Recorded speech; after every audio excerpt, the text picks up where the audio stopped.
संदेश आया पड़ोसी देश के राजा का कि आक्रमण हुआ है, आप अपनी सेना भेजो, या तो मुख्य सेनापति भेजो, सेना मेरे पास है, केवल नेतृत्व करे।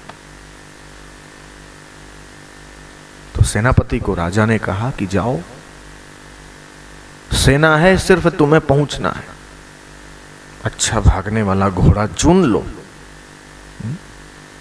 लेके अभी के अभी निकलो, सुबह तक तो पहुंच जाओगे। जमाना नहीं था रेलगाड़ियों का, मोटरों का। तो जो घोड़ा संभालता था उसने कहा कि इसकी जो कील है ना, थोड़ी ठोकनी पड़ेगी, कमजोर हो गई। बोले समझ में नहीं आता, जल्दी है, जाना पड़ेगा, अभी निकलना पड़ेगा, कल ठोक लेंगे, क्या बात है। बस वो चूक हो गई, वहीं जो कील ठोकनी चाहिए थी वो कील नहीं ठोकी, वैसे ही निकल पड़ा सेनापति। आखिर वो कील ढीली थी, निकल गई, एक निकली तो दूसरी निकली। फिर तो अब बिना कील के रात के अंधेरे अंधेरे में घोड़े को ठीक दिखा नहीं, और वो फिसल गया। उधर घोड़ा फिसला, उधर सेनापति गिरा, और देश हार गया एक कील के कारण। अब एक कील की क्या कीमत है, कुछ नहीं। लेकिन जिस वक्त उसको ठुकना चाहिए था उस वक्त उसे नहीं ठोका गया, तो कील निकल गई, घोड़ा लिपस गया, घोड़ा गिरा, सेनापति मरा, देश का देश हार गया, जरा सी लापरवाही। मशीनें होती है ना, कारीगरों को कहा जाता है सावधान, जरा सी सावधानी हुई, हाथ का हाथ कट जाता है।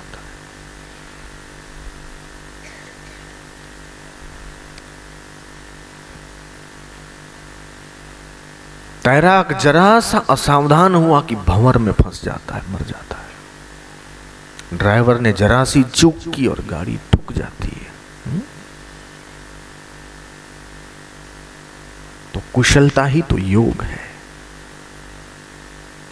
ये गीता का सिद्धांत है। मैं किसी गिरी गुफा में जाकर योग करने को सलाह नहीं देता। अपने अपने कर्म की कुशलता ही तो योग है। भोजन बनाए तो नमक ज्यादा चल जा रहा है, नमक ज्यादा और मिर्ची ज्यादा,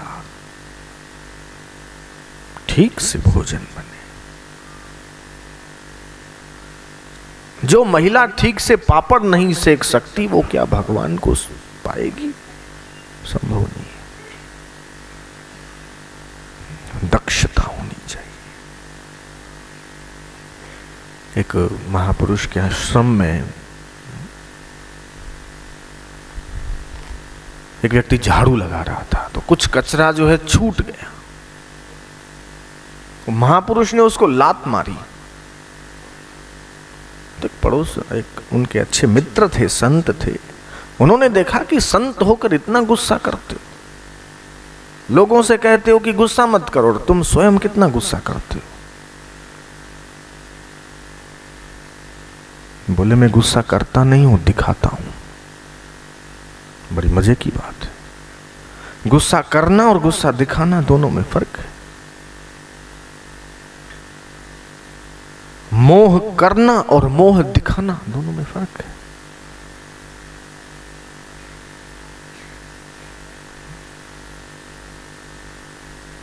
तो बोले जो ठीक से झाड़ू नहीं निकाल सकता है, कमरे की या बरामदे की या हॉल की जो ठीक से सफाई करने में चूक जाता है, वो अपने मन की सफाई करने में भी तो चूक जाएगा।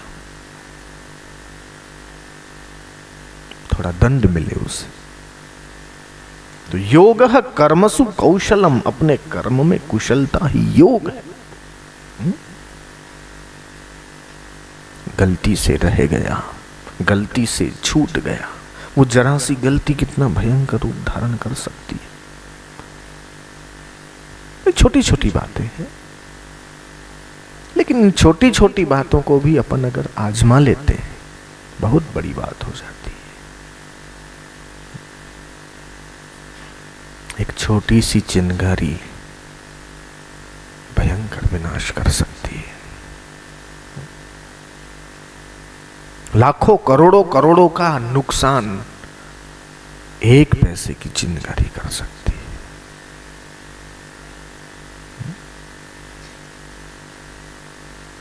अपने मन को बदल लो,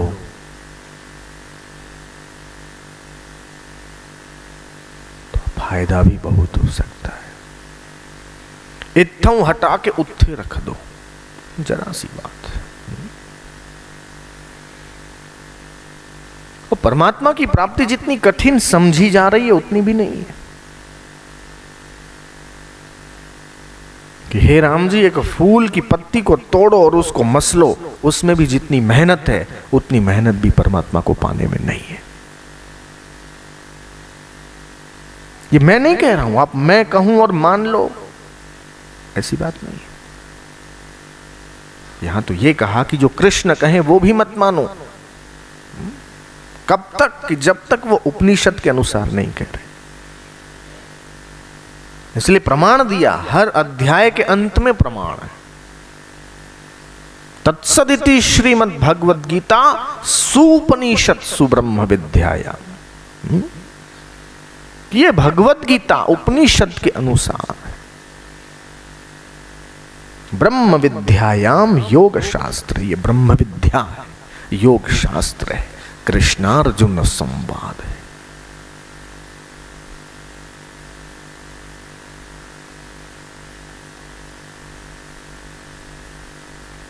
तो जिसके जन्म लेते जेल के ताले खुल गए, उसकी बात को भी स्वीकार करने में उपनिषद का प्रमाण चाहिए। श्रद्धा तो है, श्रद्धा के साथ बुद्धि का इस्तेमाल भी हमारा धर्म कहता है कि करो।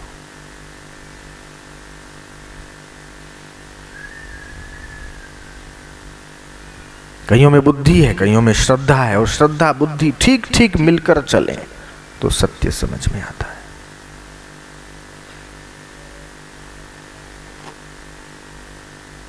तो सर्वोपनिषदें गाए हैं दुहने वाले गोपाल नंदन। पार्थो वत्स सुधीर भोक्ता। बछड़ा है कौन? अर्जुन। अमृत क्या है? कि गीता ही अमृत है।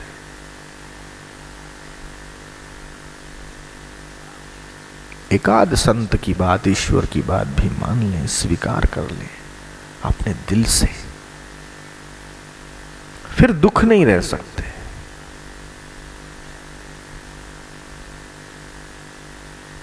तो दिने दिने प्रतिदिने इसका अवगाहन करना है। स्नान हर रोज करते हैं, भोजन हर रोज करते हैं, पानी हर रोज पीते हैं। ऐसे ही ये ज्ञान गोता लगाना चाहिए इसमें। मल निर्मोचनम पुंसाम जल स्नानम दिने दिने सुकृत गीताम मृतम पानम। गीतामृत का पान करो, प्रकाश देती है। कई संतों को चमकाया है गीता ने, शायद आपके जीवन को भी चमका दे।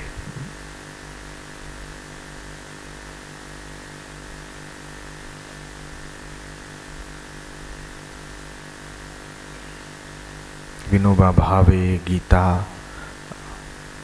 गांधी जी गीता,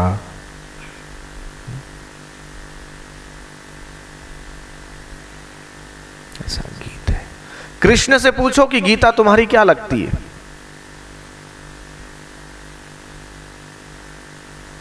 कृष्ण से अगर कोई पूछ ले, या तुम अगर परम कृष्ण भक्त हो और कृष्ण की उपासना करते हो और कदाचित तुम्हारे सामने मूर्ति में से भगवान स्वयं कृष्ण प्रकट होकर दर्शन दें और बात करें, और तुम अगर ये पूछो कि हे भगवान गीता आपकी क्या लगती है, तो कृष्ण यही कहेंगे, गीता मेरा हृदय है। भगवान का हृदय गीता है। जिसने गीता को समझ लिया वो भगवान को समझ लेगा।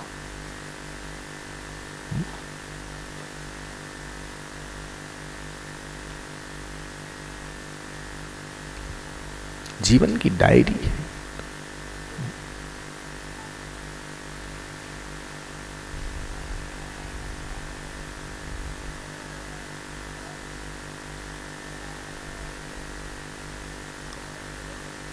निर्भयता का योग, ये 4 योग हैं गीता के।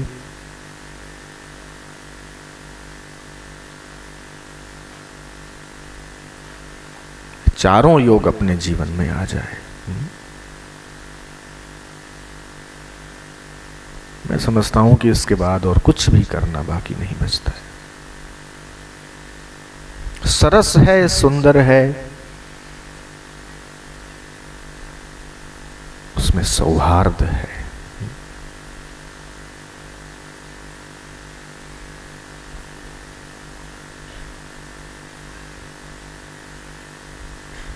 आश्रम मुझे बहुत अच्छा लगा है। जैसा भाई ने कहा, यहाँ एक ध्यान साधना शिविर जैसा हो, वर्ष में एकाध बार तो यहाँ आना चाहिए, ऐसा मुझे लगता है।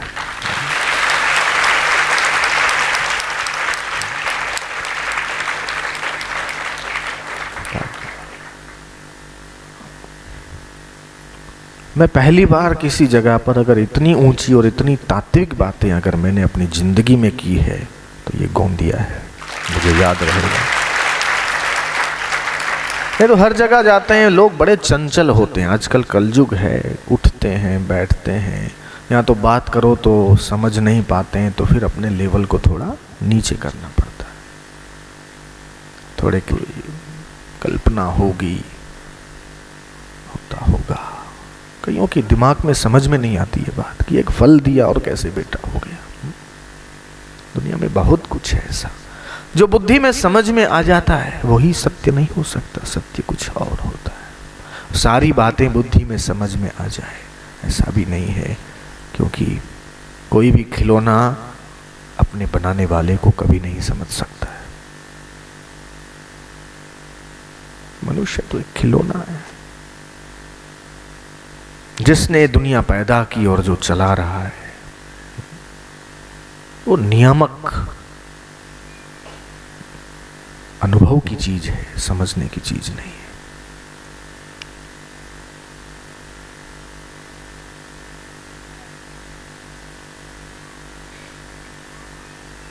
अरे एक साधारण चीज है, 5-10 रुपए किलो नमक मिलता है।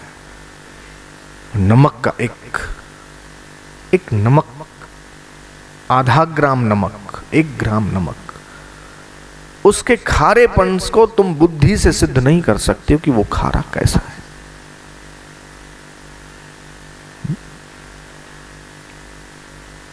एक गुड़ की डली को तुम बुद्धि से ये सिद्ध नहीं कर सकते हो शब्दों से कि वो मीठा कैसा है। उसकी कोई परिभाषा नहीं है कि वो मीठा है, बस मीठा कैसा है उसको सिद्ध करो, सिद्ध वैसे ही होगा, तुम चखो और यही सिद्ध है। ऐसे ही परमात्मा कैसा,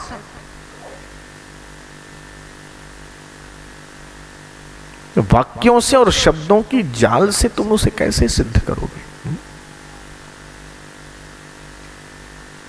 तो ये अनुभव है। गुजराती के संतों ने एक बहुत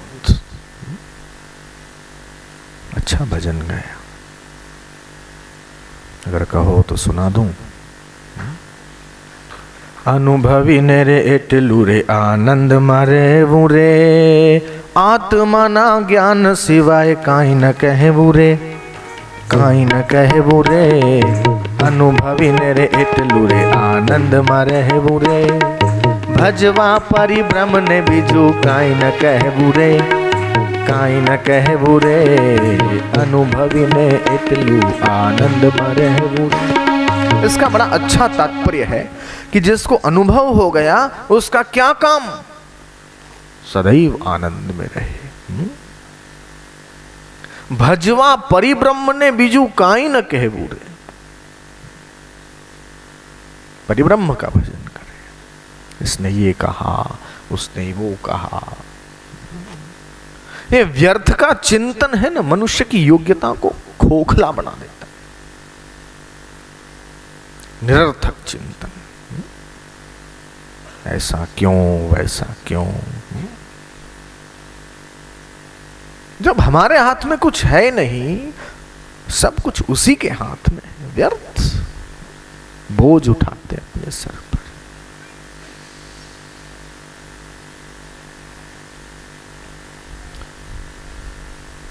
जिंदगी की डोर सौंप हाथ दीनानाथ के, महलों में राखे चाहे झोपड़ी में वास दे।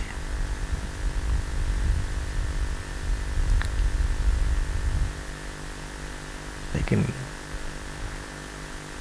गुजराती में कहिए डायो, ये तो सारो पण दौड़ डायो होय ने ऊंधू ज मारे। होशियारी अच्छी है, लेकिन जो अति होशियारी है ना, विशेष में कुछ होशियार हो, वो व्यर्थ की जो वो कभी उसका बेड़ा गर्क कर देती है। एक ऐसा ही था कि भगवान तूने ये तो ठीक किया और ये गलत किया। इस ईश्वर की बनाई हुई दुनिया में वो दोष ज्यादा देखता था। ऐसा नहीं, ऐसा ठीक है, ऐसा गलत है, ये ऐसा ऐसा ऐसा। कहीं जा रहा था, एक बड़ा बरगद का पेड़ था, थका था तो थोड़ी देर लेट गया तो देखने लगा कि ये पेड़ कैसा है। देखा कि छोटे छोटे उसमें लाल लाल फल होते हैं बरगद के,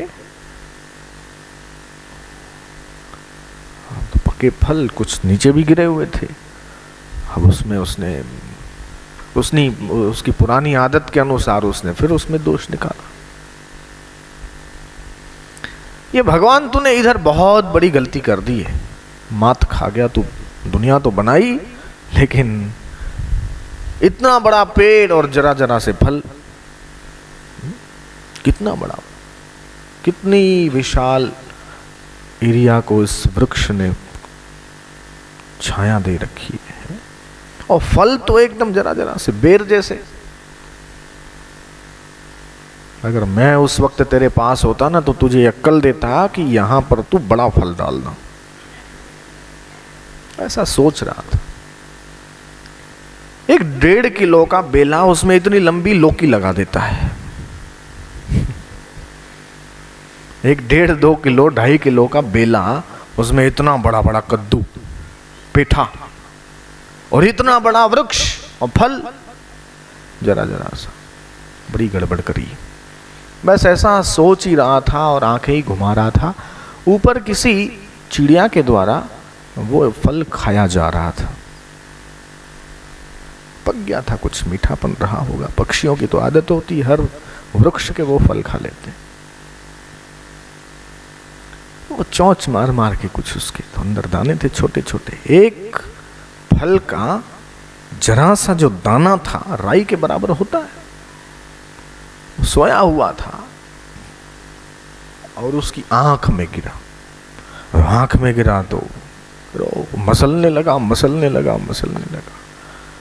आंख हो गई लाल टमाटे जैसी। अब उसकी बुद्धि में आया कि नहीं, जो भगवान करता है ठीक करता है। परमात्मा तूने जो किया ठीक किया। अगर यहां पर कद्दू लगाया होता और वो मेरे ऊपर गिरता तो ये मेरा नाक तो भिंडी बन जाता। तो जब तक व्यक्ति को कुछ दिखता नहीं है ना, तब तक बुद्धि उसकी स्वीकार नहीं करती। तब तक वो अपनी ही खोपड़ी लगाए रखता है, ऐसा होना, ऐसा नहीं होना। अरे हमको क्या पता है, उसको पता है। जिंदगी की डोर सौंप हाथ दीनानाथ के, महलों में राखे चाहे झोपड़ी में वास दे। अब सौंप दिया इस जीवन का, सब भार तुम्हारे हाथों। है जीत तुम्हारे हाथों में। और